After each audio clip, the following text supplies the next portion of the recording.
بچپن میں اسکول میں اسلامیات کے ٹیچر کی ایک بات مجھے کبھی سمجھ میں نہیں آتی تھی۔ وہ اکثر کہا کرتے تھے کہ خوشی اور غمی کا تعلق حالات سے نہیں بلکہ سوچ سے ہوتا ہے۔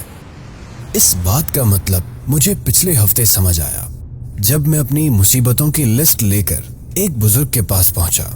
بزرگ نے پوچھا کیسے آنا ہوا؟ میں نے کہا زندگی مسائل سے گھری ہوئی ہے، آپ حل بتائیے۔ بزرگ مسکرائے اور کہنے لگے مسئلہ بیان کرو۔ میں نے پہلا مسئلہ بتایا۔ اس مشکل دور میں بڑی مشکل سے سیونگ کر پاتا ہوں اور کوئی نہ کوئی ایسا کام نکل آتا ہے کہ میری سیونگ اس میں ختم ہو جاتی ہے۔ بزرگ نے کہا یعنی تمہیں اپنی مشکل دور کرنے کے لیے کسی کے آگے ہاتھ نہیں پھیلانا پڑتا۔ اس جواب پر میں حیران ہو گیا کہ جو بھی ہو میرے اخراجات میری ہی سیونگ سے پورے ہو جاتے ہیں، مجھے کسی کے آگے ہاتھ نہیں پھیلانا پڑتا۔ دوسرا مسئلہ بیان کرو بیٹا۔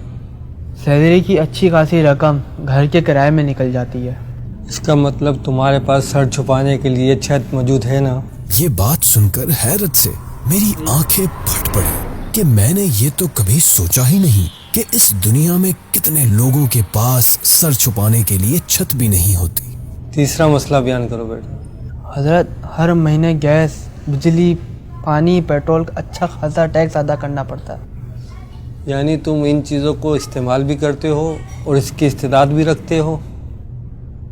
بزرگ نے کہا چوتھا مسئلہ بتاؤ۔ مہنگائی کی وجہ سے دن میں 2 جابیں کرنی پڑتی ہیں، تھک جاتا ہوں۔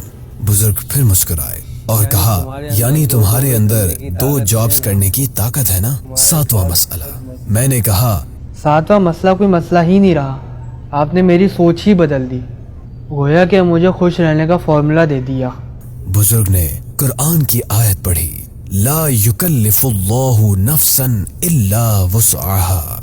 اللہ تعالی کسی پر طاقت سے زیادہ بوجھ نہیں ڈالتا، لہذا غریب پر زکوٰۃ نہیں، نادار پر حج نہیں، بیمار پر نماز میں قیام فرض نہیں، اور سب کا خیال رکھتا ہے۔